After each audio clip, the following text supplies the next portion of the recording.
কাহিনী ভরতপুর গ্রামের শেট্টি পরিবারের কাহিনী, যার মধ্যে হরিবংশ শেট্টি নিজের স্ত্রী আর 3টে মেয়ের সাথে থাকত।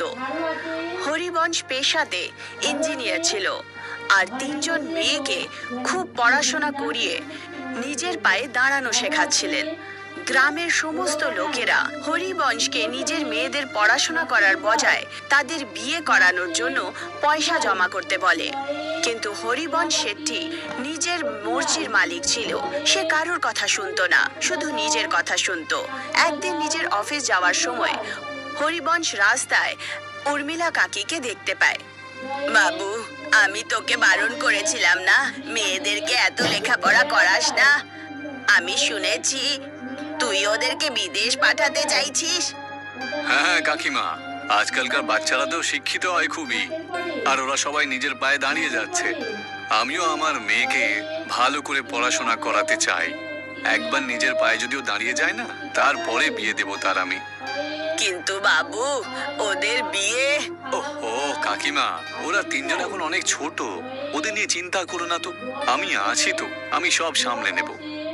এইটুকু বলে হরিবংশ নিজের অফিসের জন্য রওনা দেয়। তার অফিসে পৌঁছানোর পরই সে খবর পায় যে তার গ্রামে ভূমিকম্প এসেছে আর সব খারাপ হয়ে গেছে। হরিবংশ তক্ষুনি বাড়িতে পৌঁছে যায় আর দেখতে পায় যে তার পুরো গ্রাম খারাপ হয়ে গেছে। আরে এসব কি হয়ে গেল? আমি তো বরবাদ হয়ে গেলাম, নিঃস্ব হয়ে গেলাম। এবার আমি সব কি করে সামলাবো? আমার মেয়েগুলো কি করে বিদেশে যাবে, কি করে পড়াশোনা করবে? লোকসান তো পুরো গ্রামের হয়েছে গো, কিন্তু ভগবানের কৃপা যে আমাদের কারোর কিছুই হয়নি। তোমরা সবাই শোনো, যত তাড়াতাড়ি পারো গ্রাম খালি করে চলে যাও। সরকার বলেছে এখানে আরো বড় বড় ভূমিকম্প আসতে চলেছে। দেখতে দেখতেই পুরো গ্রাম নদী পার করার জন্য একত্রিত হয়। সবাই লোকেরা নদীর কিনারায় দাঁড়িয়ে জেটির অপেক্ষা করছিল। ওখানেই হরিবংশ শেট্টির পরিবারও নিজের নাম্বারের অপেক্ষায় ছিল। হরিবংশ কোনো একটা চিন্তায় ডুবে যায়। তক্ষুনি তার কাঁধে কেউ হাত রাখে। হরিবংশ ঘুরে দেখে, তখন সে ভয় পায়। রক্ত মাখানো একটা চেহারা নিয়ে একটা লোক তাকে বলে, অনেক দিন ধরে অপেক্ষা করিয়েছিস তুই আমাকে, শেষমেশ তোকে আমরা ধরেই ফেললাম। হরিবংশ সেই লোকটাকে দেখে ভয় পেয়ে ওঠে।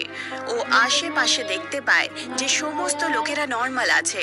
এরকম মনে হচ্ছিল যেন হরিবংশকে ছাড়া কেউ সেই লোকটাকে দেখতেই পাচ্ছিল না। কে কে কে তুমি? আর আমার অপেক্ষা কেন করছিলে?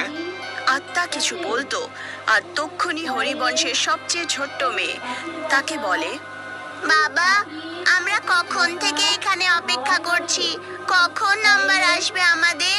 সবার নাম্বার চলে এসেছে তো। এখন তো আমার খুব বেশি খিদেও পেয়েছে। কি দিন দেখতে হচ্ছে না ইঞ্জিনিয়ার? যখন নিজের লোকেদের সাথে কারো খারাপ হয় না, তখন আমরা একেবারেই শান্তি পাই না।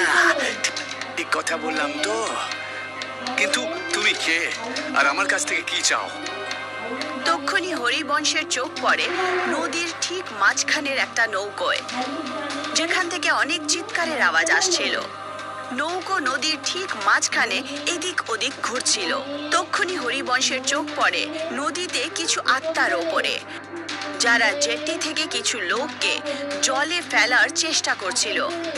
যেই যেই লোকেরা নদীতে পড়ে যাচ্ছিল, সেই আত্মাগুলো এক এক করে কারোর গলা ভেঙে দিত, আর কোনো আত্মা কারোর গলার রক্ত চুষে নিত।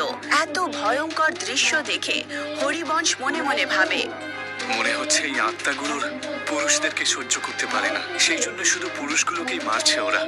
আমি যদি আমার পরিবারের সাথে যাই, তাহলে আমার সাথে সাথে ওদেরও ক্ষতি করতে পারে, যেটা আমি সহ্য করতে পারবো না।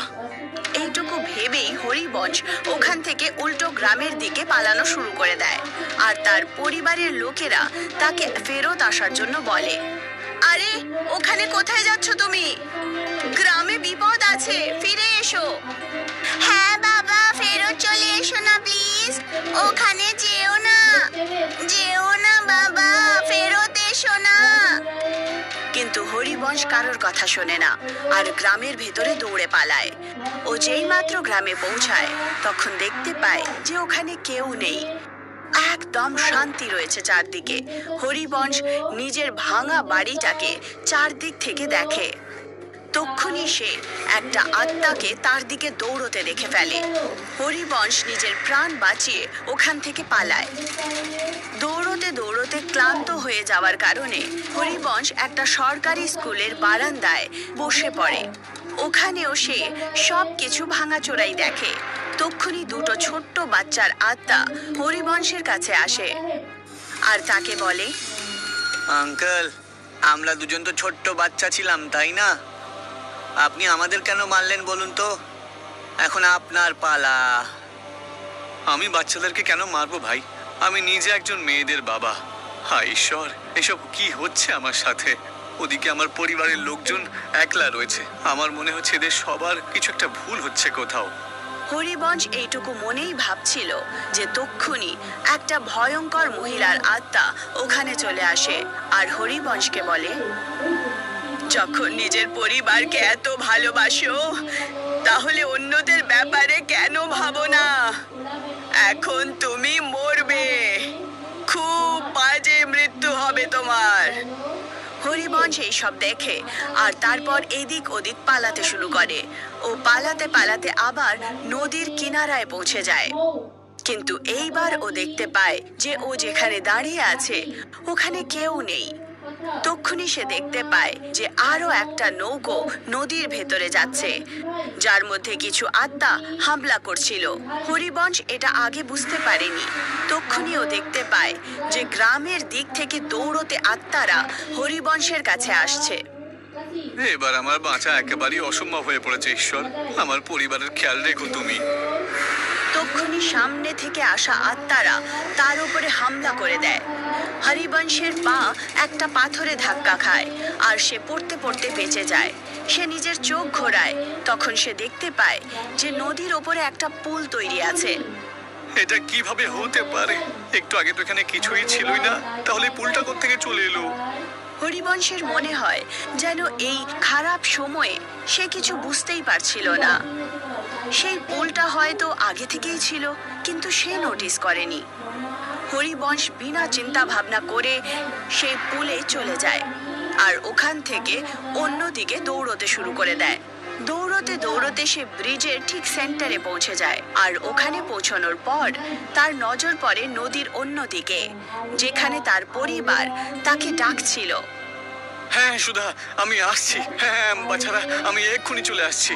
হরিবংশ যেই মাত্র কিছু দূর অন্যদিকে দৌড়ায়, সেই দুটো বাচ্চার আত্মা তার ঠিক সামনে এসে দাঁড়িয়ে পড়ে। ও ওদেরকে দেখে ভয় পেয়ে যায় আর ঘুরে দেখে। ও দেখতে পায় অনেকগুলো ভয়ঙ্কর আত্মা তাকে দেখছিল। না, এবার আমার বাঁচা একেবারে অসম্ভব। আমি তো আমার দোষটাও ঠিক করে জানি না। কে জানি না আমার পিছনে কেন লেগেছে। তক্ষুনি ওদের থেকে একটা লোকের আত্মা হরিবংশকে বলে, আমি ওকে ছাড়বো না। ওর জন্যই আমি আমার পরিবারের থেকে আলাদা হয়ে গিয়েছি। এই লোকটার বেঁচে থাকাটা খুবই বিপজ্জনক হবে।